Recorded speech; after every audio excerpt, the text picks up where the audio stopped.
Soit la gloire par son amour. Se lever le jour, à ma place, mourir sur la croix. Il m'offre sa grâce et je l'ai fait. Gloire à Dieu, de l'écouter sa voix. Gloire à Dieu, gloire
Écoutez maintenant. Je vais dire à chaque pécheur.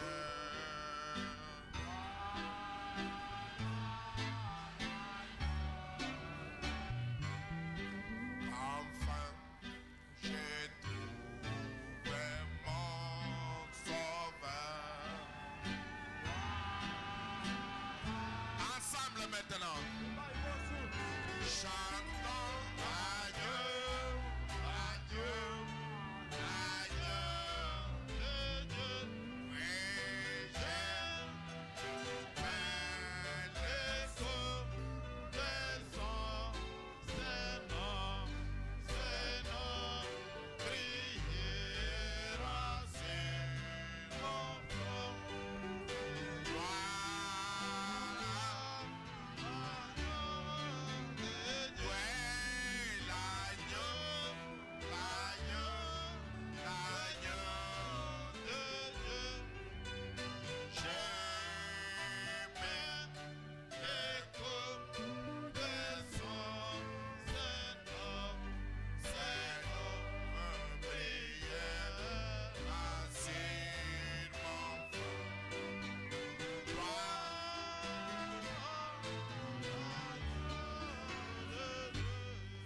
Oui, je veux chanter plein de foi.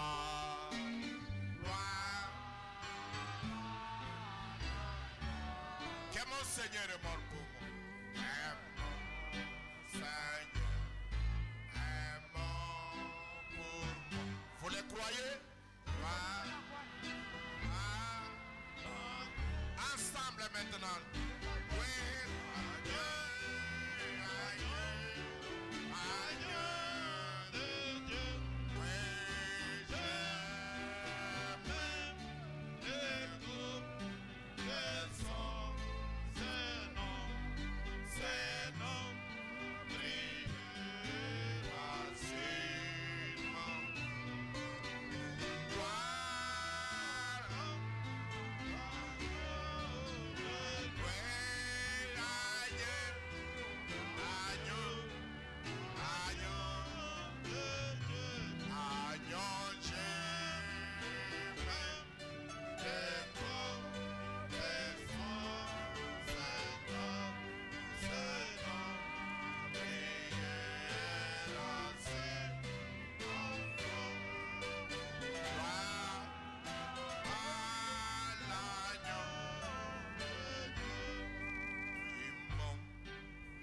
J'ai fait l'abandon de mes péchés, j'ai le pardon. De mes péchés, j'ai le pardon. Gloire à l'agneau. Est-ce vrai? Oui, l'agneau.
Nous allons ce soir réfléchir sur un point.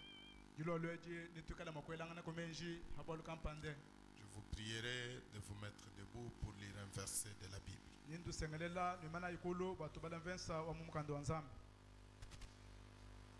Je lis dans le livre d'Ésaïe,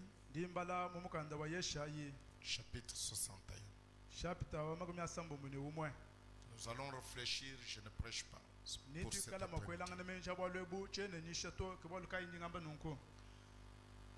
Ésaïe 61, verset 1 et 2.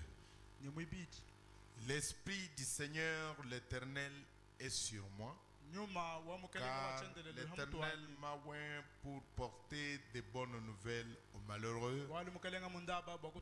Il m'a envoyé pour guérir ceux qui ont le cœur brisé, pour proclamer aux captifs la liberté et aux prisonniers la délivrance, pour publier une année de grâce de l'Éternel et un jour de vengeance de notre Dieu. Vous pouvez vous asseoir. Que Dieu bénisse ces paroles que nous venons de lire. Vous savez que la deuxième partie de ce verset est un jour de vengeance de notre Dieu. De notre Dieu. Frère Branham dit que cela s'accomplit aujourd'hui, lors de la seconde venue du Seigneur. Dans la prédication Les Signes, il dit que c'est ce qu'il est en train de faire maintenant par son esprit oint. Maintenant, j'ai lu ces écritures, cette écriture, comme nous allons lire les autres qui vont suivre, pour introduire quelque chose que nous allons faire d'ici jusqu'à la fin du mois de décembre.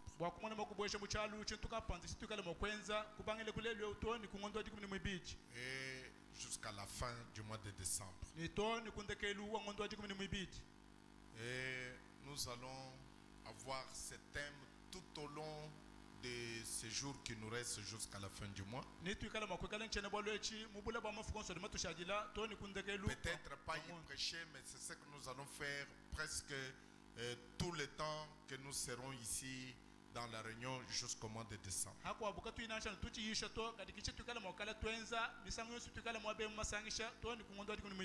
Nous allons appeler cela faire quelque chose pour lui. Il ne reste pas à ne rien faire. Donc nous voulons voir quel résultat cela va donner jusqu'au 31 décembre. Maintenant, je dis que je ne prêche pas, nous réfléchissons ensemble.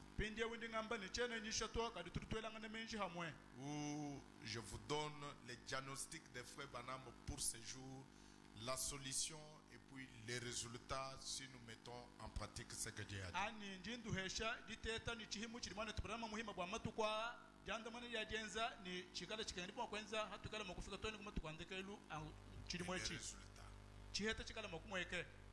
Maintenant, vous savez tous que ces paroles que nous venons de lire dans Ésaïe concernent premièrement le Seigneur Jésus-Christ. Quand il est venu, la Bible dit qu'il est entré dans les synagogues et on lui a donné les livres du prophète Ésaïe. L'ayant déroulé, il a trouvé l'endroit où il était écrit: l'Esprit du Seigneur l'Éternel est sur moi. Quand il a lu ce verset, il a fermé les livres, il a remis au prêteur et il a dit: aujourd'hui, cette parole de l'Écriture est accomplie. Alors il voulait faire voir que Ésaïe, ce qu'il avait dit, est accompli aujourd'hui. Et qu'il y avait un homme qui était loin avec l'Esprit du Seigneur l'Éternel. Mais pourquoi il était loin? Il a été loin pour être envoyé. Pourquoi être envoyé? Pour porter de bonnes nouvelles aux malheureux. Voilà pourquoi l'Esprit l'avait loin. Premièrement, porter la bonne nouvelle aux malheureux. Deuxièmement, guérir ceux qui avaient le cœur brisé. Troisièmement, proclamer aux captifs la liberté et aux prisonniers la délivrance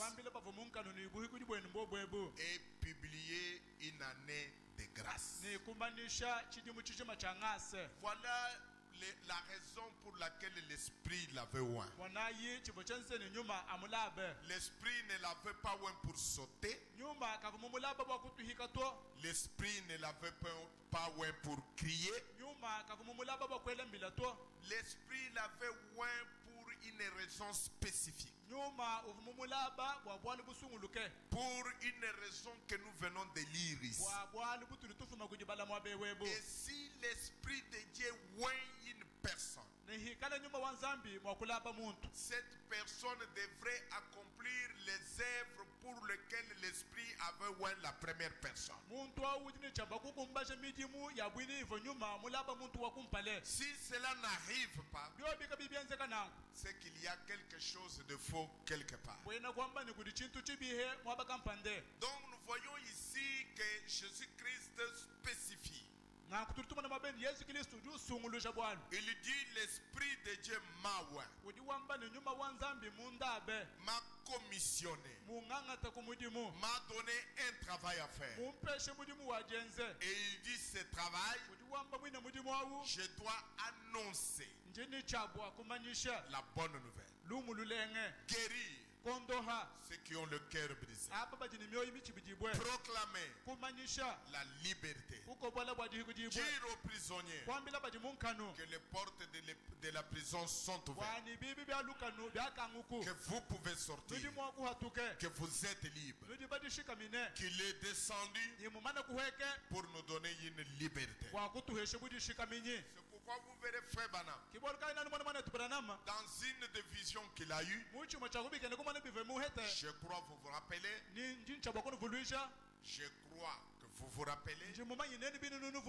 qu'il avait vu une maison en barre de fer.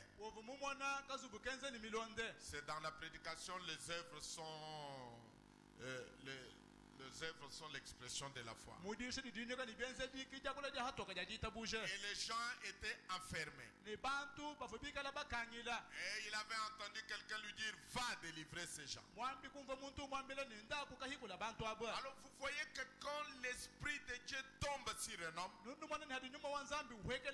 cet homme devient un libérateur. Ce n'est pas seulement William Branham qui est devenu libérateur. Moïse était libérateur. Est-ce que vous le croyez? Jésus était libérateur. William Branham était libérateur. Et vous êtes libérateur. Voilà pourquoi l'esprit oint une personne. C'est que Dieu était en grand. C'est que Dieu était en grand. Vous l'êtes en petit. Tous les attributs de l'époux sont les attributs de l'épouse. Si l'époux est puissant, l'épouse est puissante. Si l'époux libère, l'épouse libère. Si l'époux sauve, l'épouse sauve. Donc la première raison pour laquelle Dieu a donné l'esprit à Jésus, c'était pour annoncer la bonne nouvelle. Maintenant, Jésus vient dans le Nouveau Testament, dans le livre de Marc, au chapitre 43, il dit ceci. 43, Luc chapitre 4, Luc chapitre 4, versets 43 et 44. Il a dit déjà ici, l'Esprit du Seigneur l'Éternel est sur moi, car l'Éternel m'a envoyé pour annoncer la bonne nouvelle, pour publier aux captifs qu'ils sont libres, pour dire aux prisonniers qu'ils peuvent s'en aller. Maintenant il vient ici dans Luc chapitre 4. Il leur dit, il faut aussi que j'annonce aux autres villes la bonne nouvelle du royaume de Dieu. Car c'est pour cela que j'ai été envoyé. Et il prêchait dans les synagogues de la Galilée. Il faut aussi que j'annonce aux autres villes la bonne nouvelle du royaume de Dieu. Car c'est pour cela que j'ai été envoyé. Donc nous voyons qu'il met aussi un accent sur ce point. Il dit, on m'a envoyé pour annoncer la bonne nouvelle. Pas seulement à une ville, mais à d'autres villes. Et Frère Branham disait, honte à nous si ces gens meurent sans l'évangile.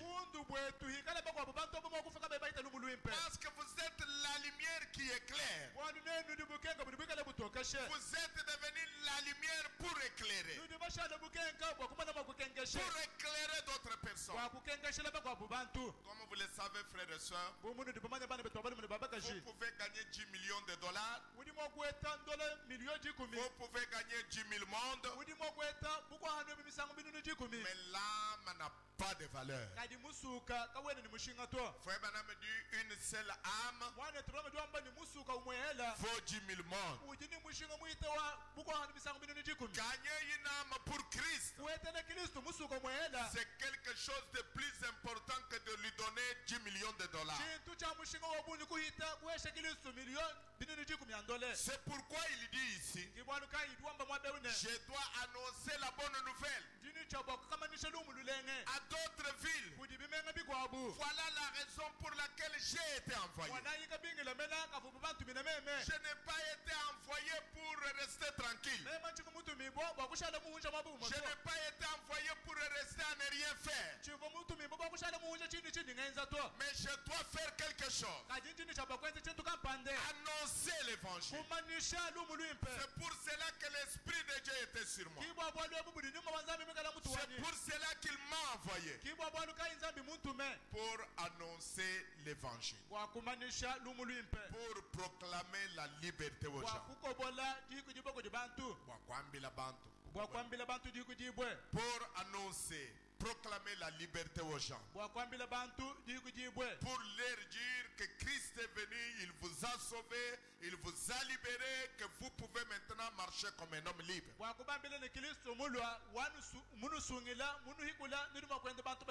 Alors je dois annoncer la bonne nouvelle à d'autres villes. Je dois aller l'annoncer partout. Je dois dire cette bonne nouvelle partout. Parce que n'oubliez pas, il dit, c'est pour cette raison que Christ m'a envoyé. Maintenant, dans Marc chapitre 3, au verset 14 et 15, Marc chapitre 3, le Seigneur dit encore ceci. Il monta ensuite sur la montagne. Il appela ceux qu'il voulut. Et ils vinrent auprès de lui. Ce sont les 12 apôtres qu'il a déjà choisis. Il en établit 12 pour les avoir avec lui. Et pour les envoyer prêcher. Avec le pouvoir de chasser les démons. Donc nous voyons qu'après qu'il soit roi, après que lui-même ait dit il faut que j'annonce la bonne nouvelle à d'autres villes, maintenant il choisit les 12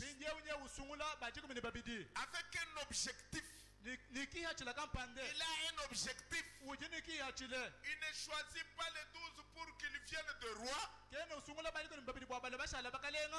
choisit pas les 12 pour qu'on applaudisse pour eux. Mais il choisit les 12 pour une seule raison. Pour une seule raison. Pour les envoyer prêcher. Pour les envoyer annoncer la bonne nouvelle. Pour les envoyer chasser les démons. Donc vous voyez que le travail qui était sur lui est venu sur les 12. Il avait le même objectif avec les 12. Il devait accomplir le même travail avec les 12. Ce que les 12 ont fait, ou plutôt ce qu'il a fait, les 12 devraient le faire. Comme il a annoncé la bonne nouvelle, les 12 devraient annoncer la bonne nouvelle. Il les choisit. Et pour être avec lui, puis il les envoya pour qu'ils aillent prêcher et chasser les démons.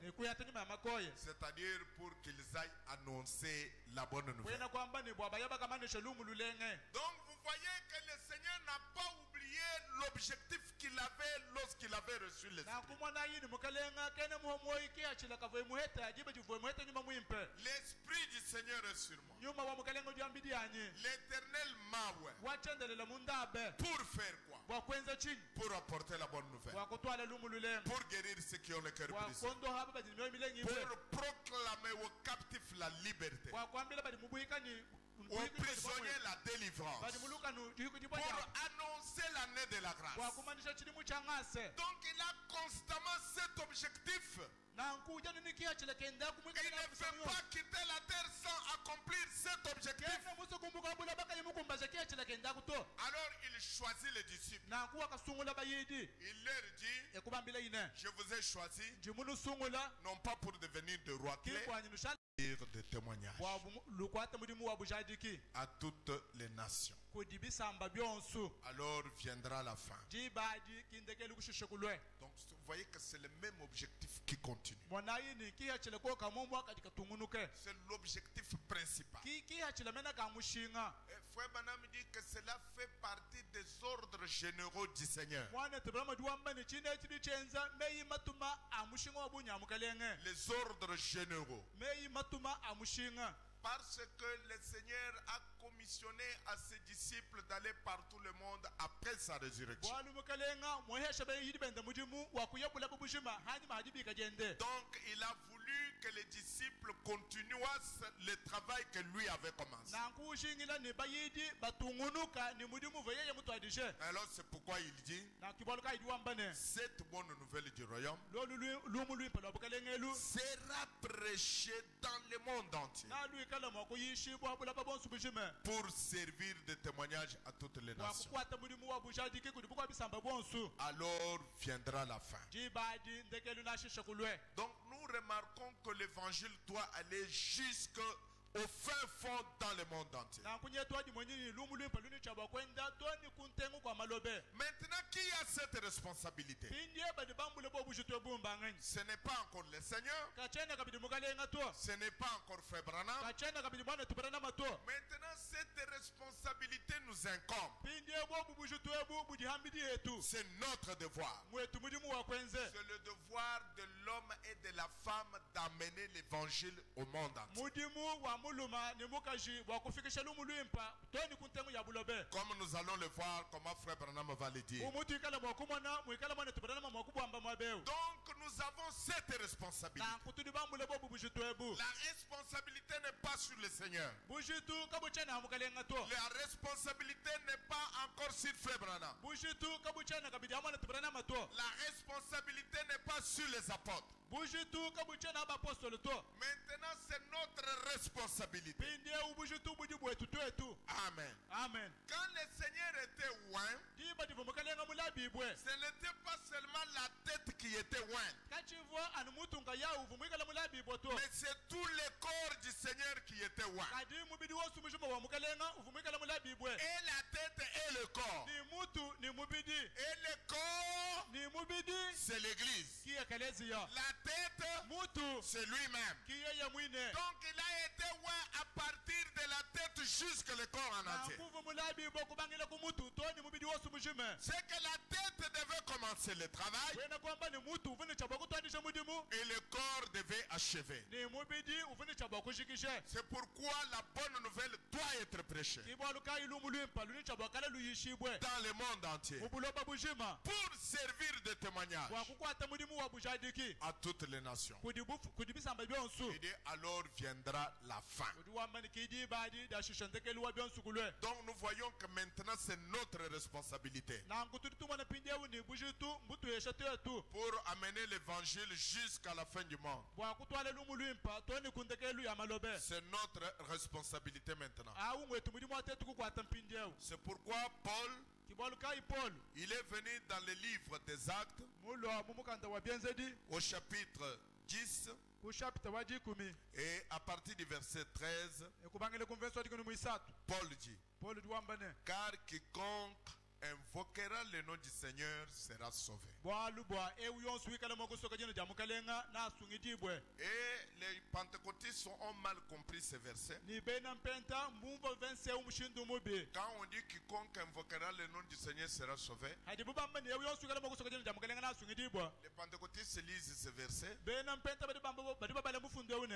puis ils disent à leurs membres, ils disent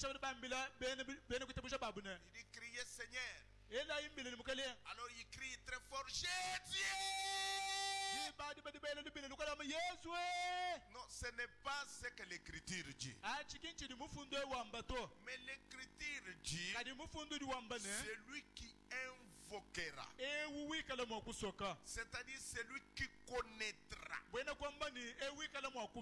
qui aura la révélation de Jésus-Christ. Ce n'est pas celui qui criera. Parce que vous n'invoquez que celui que vous connaissez. Alors celui qui invoquera le nom du Seigneur sera sauvé. Alors maintenant, voyez pour comprendre que ce n'est pas seulement dire Jésus. Maintenant, voyez comment Paul est en train d'énumérer cela. Il dit car quiconque invoquera le nom du Seigneur sera sauvé. Et il dit comment donc invoqueront-ils celui en qui ils n'ont pas cru?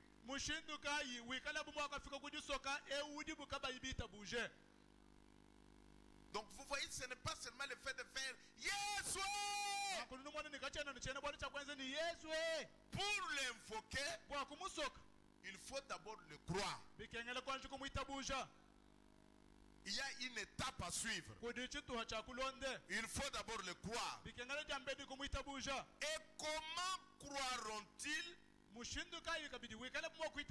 en celui dont ils n'ont pas entendu parler?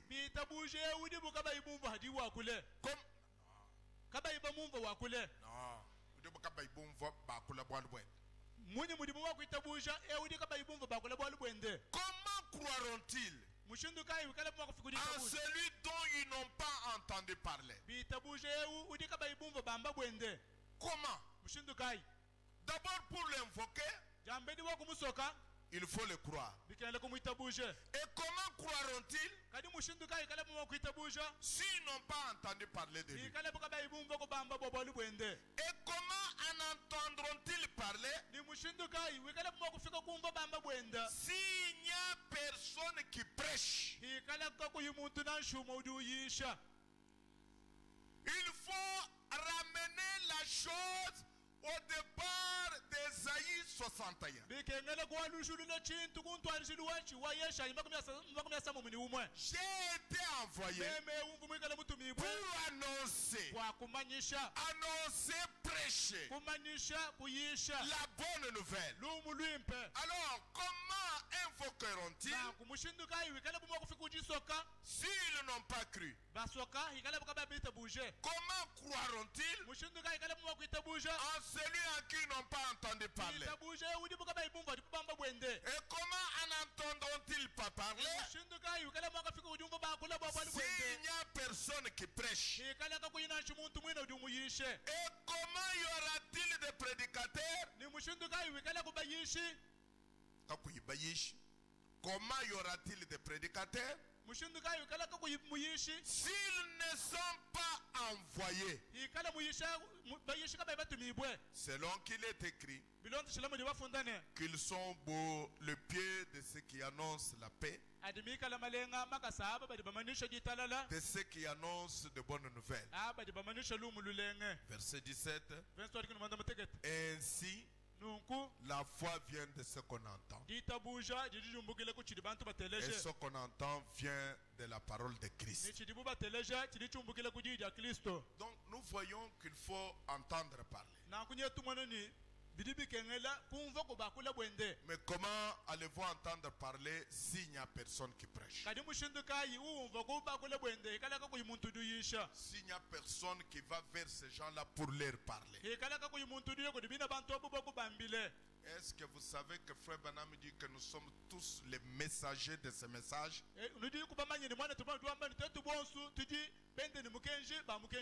Nous sommes tous les messagers de ce message.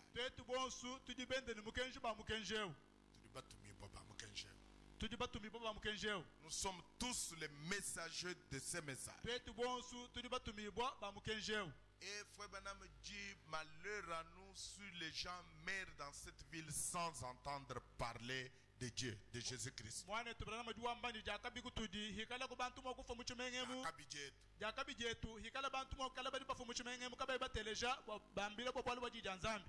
Donc, nous voyons que c'est notre travail.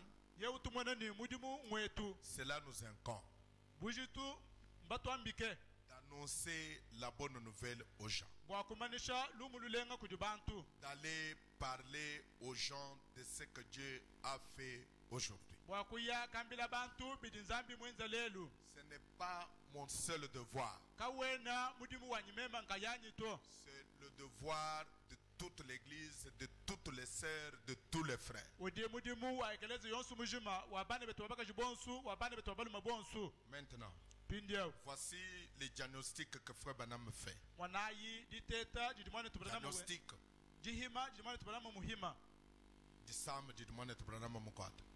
Voilà le diagnostic du jour, le diagnostic que Frère Branham pose en ce qui concerne tout ce que j'ai lu.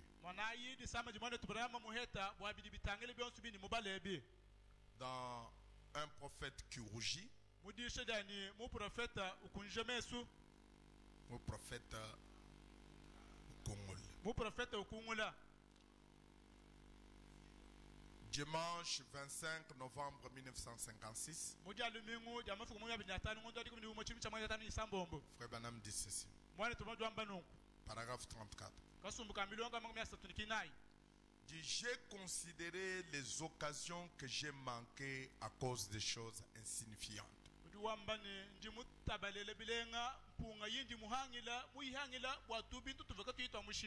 De petites choses sans importance.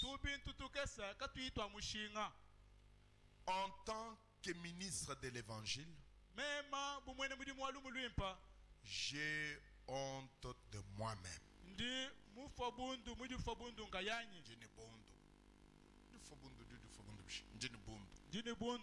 En tant que ministre de l'évangile,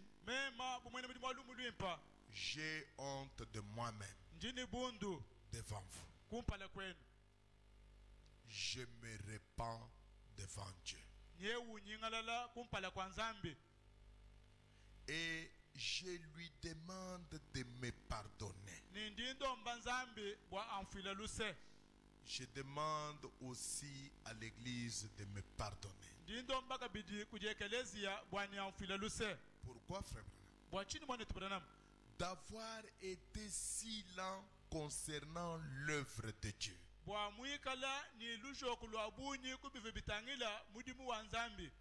Par la grâce de Dieu et par l'aide de Dieu, je n'écouterai pas maintenant tout ce que tout le monde me dira. Tout le monde essaye de vous dire ce que vous devez faire. Ils ont un programme. Ils ont quelque chose à vous faire faire. C'est absurde. Je connais le programme de Dieu. Il est écrit ici dans la Bible. Et j'ai honte de moi-même en tant que ministre de l'évangile. Je n'ai gagné qu'un million de gens. Je devrais en gagner 10 millions. Je suis très loin en arrière. Voilà son diagnostic à lui. Il dit, je devais gagner 1 million et je devrais gagner 10 millions. Mais je n'ai gagné qu'un million. J'ai honte. J'ai honte devant Dieu. Je demande à Dieu de me pardonner. Je demande à l'église de me pardonner. J'étais si lent pour l'œuvre de Dieu. J'ai honte de moi-même en tant que ministre de l'évangile. Au lieu de gagner 10 millions, je n'ai gagné qu'un million. Ça, c'est lui. Maintenant, il tourne le revers de la médaille.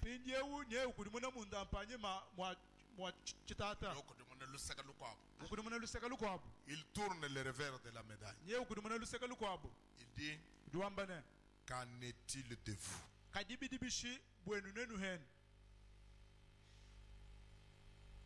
Je veux que nous réfléchissions. Qu'en est-il de vous? Combien d'âmes avez-vous gagné depuis que vous êtes venu à Christ? Lui regrette d'avoir gagné 1 million au lieu de 10.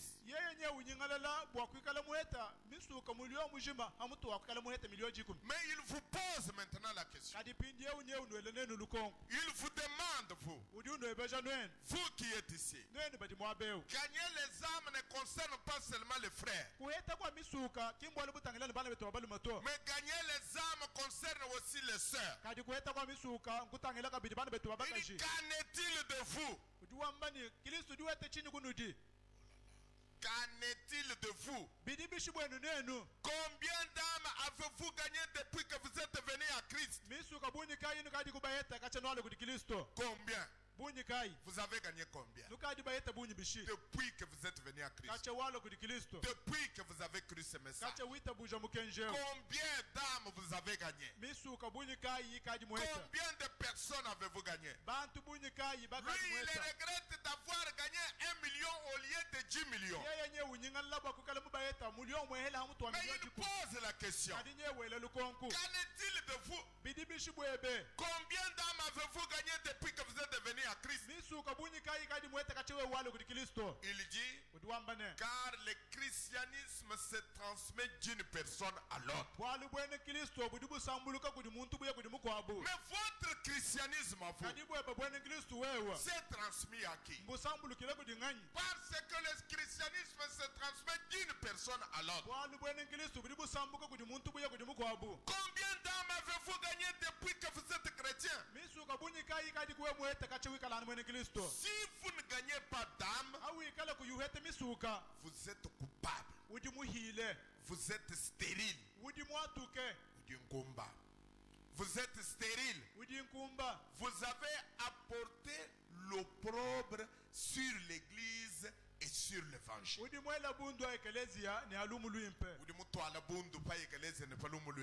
Le fait de ne pas gagner l'âme, Frère Branham dit, vous avez apporté, vous avez amené, vous avez apporté l'opprobre sur l'église et sur l'évangile. Vous êtes devenu stérile. Quand vous n'avez pas gagné d'âme, vous êtes coupable. Vous êtes stérile. Vous avez apporté l'opprobre sur l'église et sur l'évangile. Combien d'âmes avez-vous gagné depuis que vous êtes devenu chrétien? Parce que le christianisme, Frère Branham dit, se transmet d'une personne à l'autre. Combien de personnes avez-vous invité à la réunion de prière du mercredi soir? Combien de personnes avez-vous invité? Venez ici. Venez à l'église. Venez avec moi. Frère, je vous invite. Frère, je vous invite. Frère, je vous invite.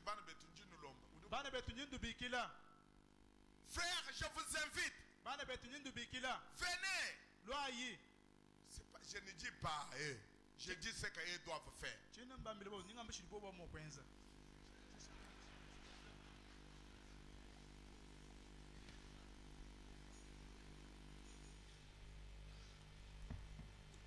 Donc, Frère Branham dit,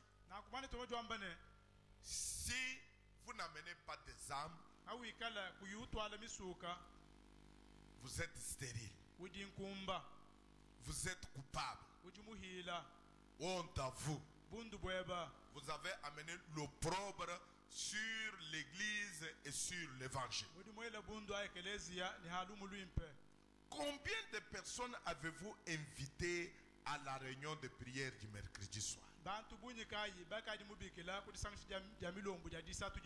Combien de personnes? Vous sœurs, vous frères, combien de personnes avez-vous invité dimanche? Frère, venez. Accompagnez-moi dans notre église. Il y aura un sermon qui sera prêché. Venez entendre la parole de Dieu. Combien de personnes avez-vous invitées? Voilà des choses que Frère Branham me dit, j'ai honte de moi-même. Au lieu de gagner 10 millions, j'en ai gagné qu'un million. Mais il vous demande à vous, combien d'âmes avez-vous gagné? Combien de personnes avez-vous invitées à l'église? Il dit, si vous ne le faites pas, vous devez avoir honte de vous-même devant Christ. Est-ce que vous dites Amen? Si vous ne le faites pas, il dit, vous devez avoir honte de vous-même devant Christ. Vous êtes coupable. Et votre place est à l'autel. Je vous invite à venir vous repentir avec moi. Voudriez-vous incliner la tête et la garder inclinée une minute pendant que je ressens ma culpabilité et aimerais me repentir? Voyez, cette chose avait touché Frère Branham. Celui qui a mis la note d'éditeur dit,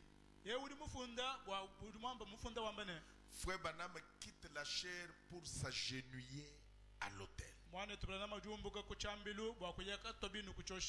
Parce qu'il avait honte. Honte de ne pas avoir gagné 10 millions de personnes pour Christ. Mais vous, combien en avez-vous gagné? Il dit, si vous n'avez même pas invité quelqu'un pour venir à l'église, si vous n'avez pas gagné Yéna, vous êtes stérile, vous êtes coupable. Honte à vous. Vous avez amené l'opprobre sur l'évangile et sur l'église. Vous êtes coupable. Maintenant il dit, je vous invite à vous repentir. Il dit, votre place est ici à l'autel. Et vous devez incliner la tête pendant que moi, Branham, je ressens ma culpabilité. Inclinez aussi votre tête, ressentez votre culpabilité.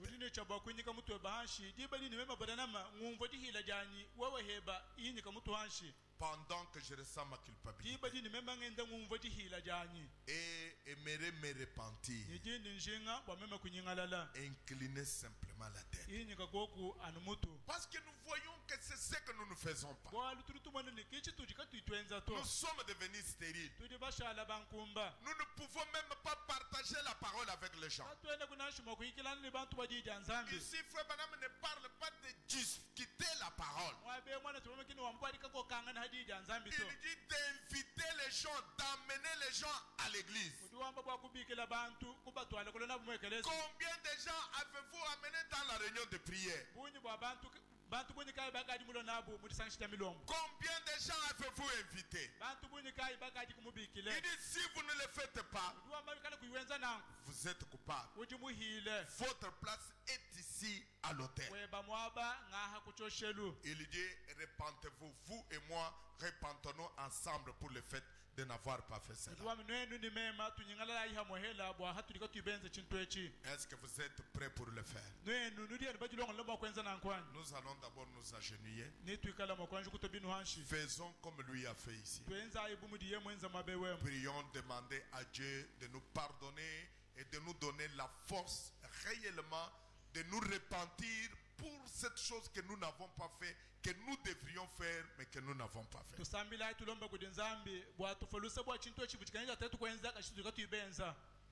Je reviens.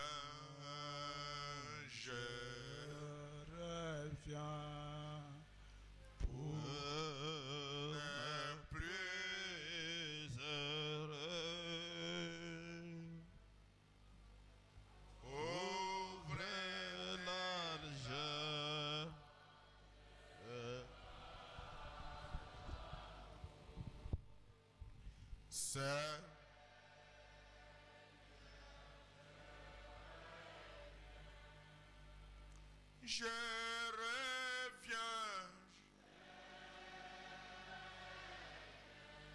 Oui. Alléluia.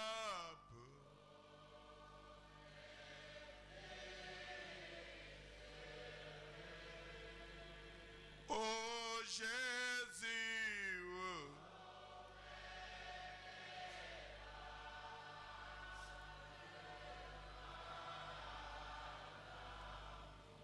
Oui, Seigneur.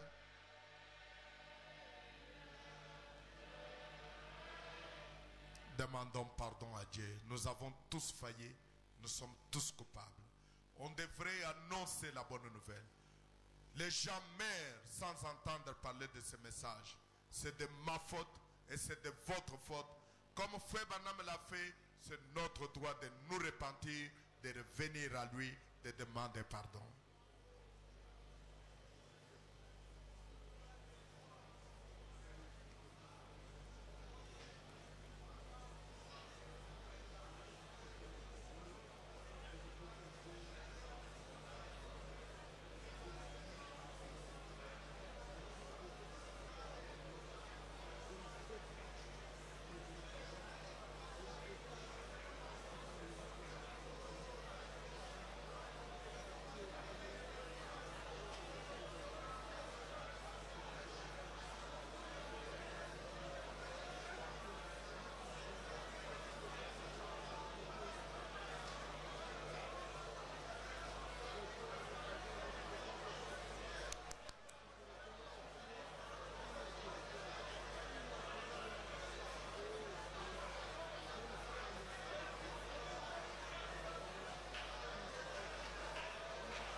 marche, Seigneur, par où tu es passé, chemin conduisant vers le ciel.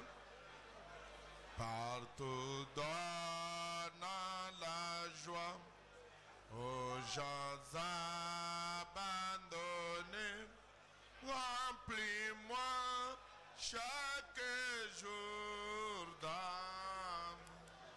Remplis-moi, remplis-moi chaque jour d'âme. Comme j'ai marché avec la colombe, laisse-moi marcher toujours avec chant et sourire. Remplis-moi chaque jour d'amour. Gardez-moi à côté de mon sauveur aiguë. Ne me laisse pas dans les ténèbres. Gardez-moi du courroux et satisfait mon âme. Remplis-moi chaque jour dans Jésus, remplis-moi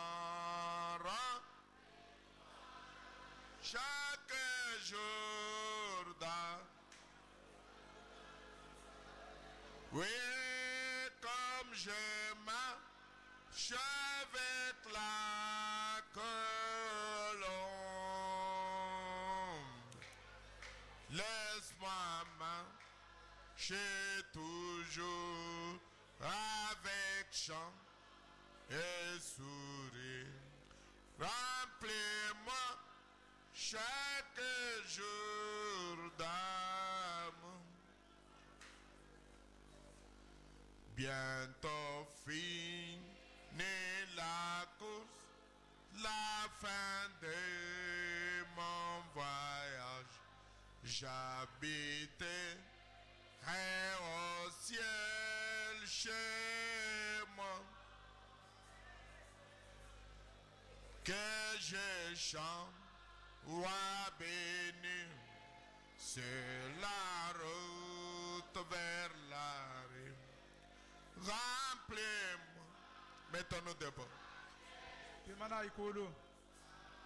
Jésus, remplis-moi.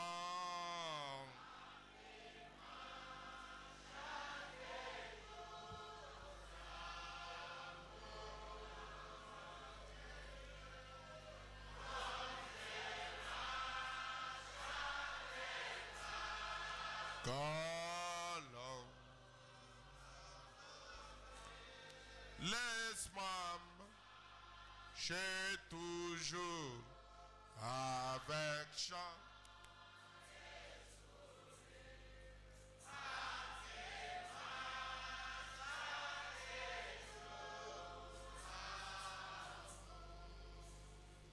Frère Kayembe, le diacre, s'il est là, il peut venir demander la faveur de Dieu pour nous tous pendant que nous avons incliné nos têtes.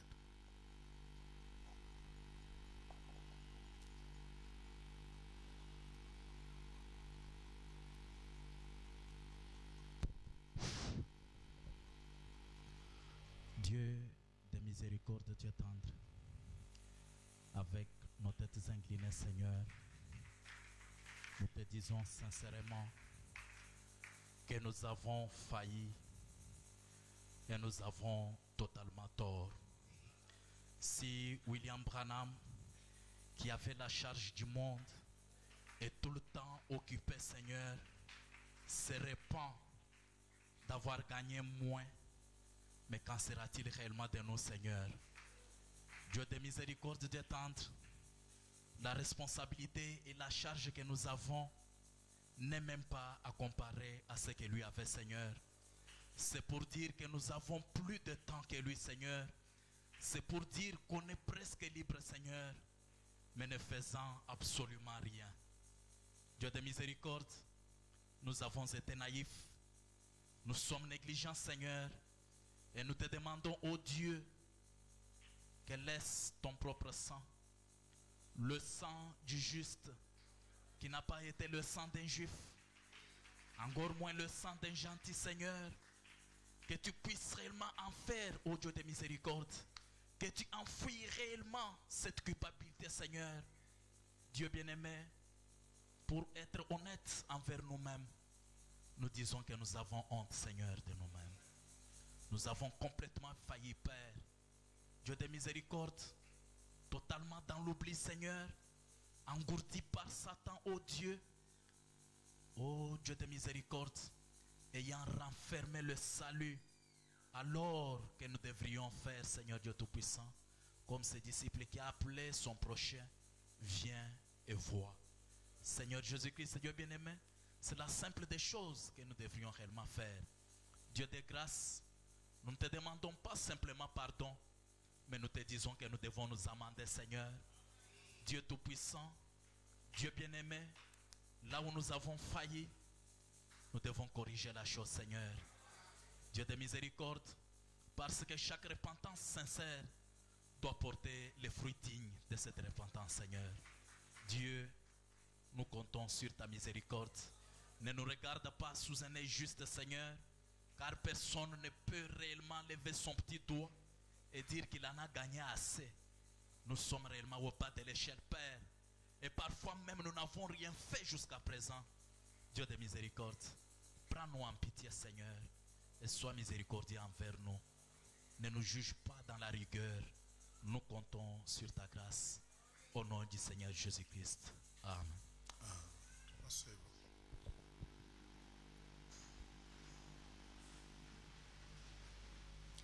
Voilà les diagnostics du Sam. Nous avons tous failli. Je crois que si nous sommes sincères,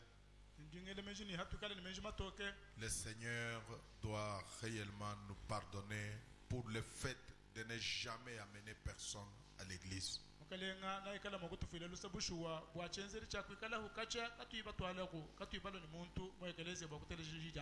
Alors que devons-nous faire? Nous posons la question comme ce jour-là de Pentecôte, on avait posé la question. Que devons-nous faire? Le prophète répond.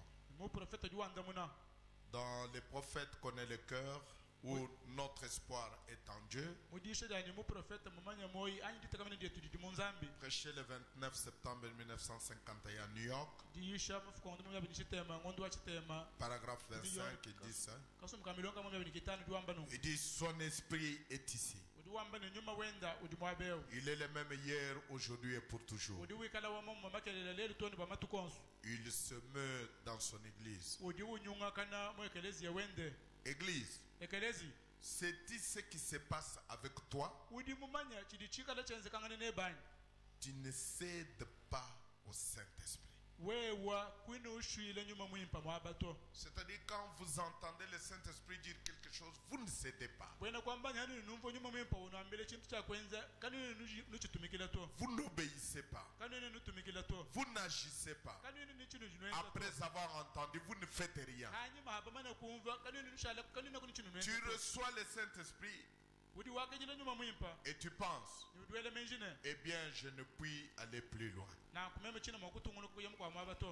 en fait, tu es seulement prête à partir pour travailler pour Dieu à ce moment-là. Tu es seulement une candidate pour partir travailler pour Dieu. Alors, allez. Abandonnez-lui vos membres.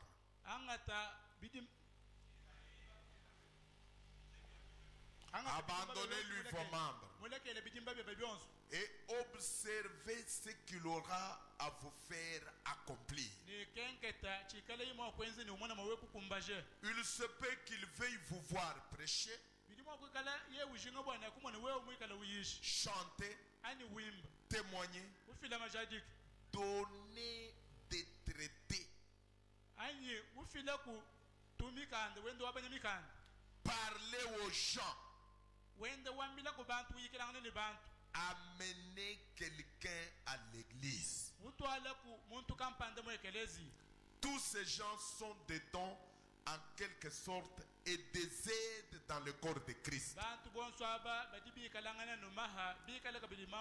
Qu'est-ce qu'il veut vous voir faire?